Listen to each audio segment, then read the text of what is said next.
राम मंदिराचे मुख्य पुजारी सत्येंद्र दास यांचे निधन झाल्याचे वृत्त ANI या वृत्तसंस्थेनं दिले आहे। अयोध्येतील श्रीराम मंदिराचे मुख्य पुजारी सत्येंद्र दास यांचे आज सकाळी निधन झाले। त्यांनी वयाच्या 85व्या वर्षी लखनौ PGI येथे अखेरचा श्वास घेतला।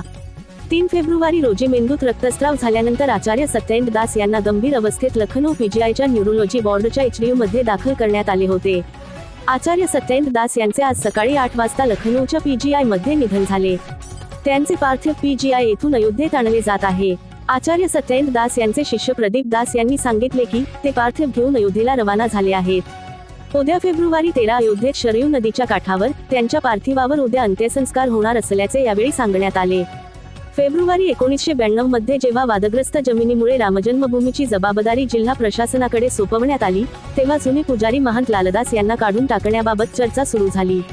त्यानंतर 1 मार्च 1992 रोजी सत्येंद्र दास यांची नियुक्ती भाजप खासदार विनय कटियार, विश्व हिंदू परिषद नेते आणि तत्कालीन विश्व हिंदू परिषदेचे प्रमुख अशोक सिंघल यांच्या संमतीने करण्यात आली होती।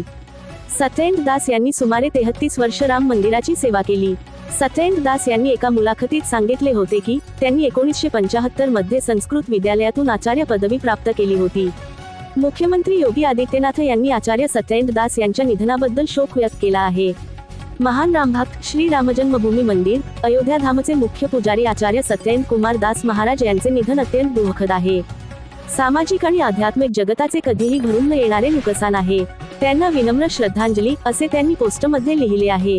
राम मंदिर भवन निर्माण समितीचे अध्यक्ष नृपेंद्र मिश्रा, श्री राम जन्मभूमी तीर्थक्षेत्र विश्वस्त आणि अयोध्या राजघराण्याचे नेते विमलेंद्र मोहन प्रताप मिश्रा, डॉक्टर अनिल मिश्रा आणि गोपालजी यांनीही सत्येंद्र दास यांच्या निधनाबद्दल शोक व्यक्त केला आहे।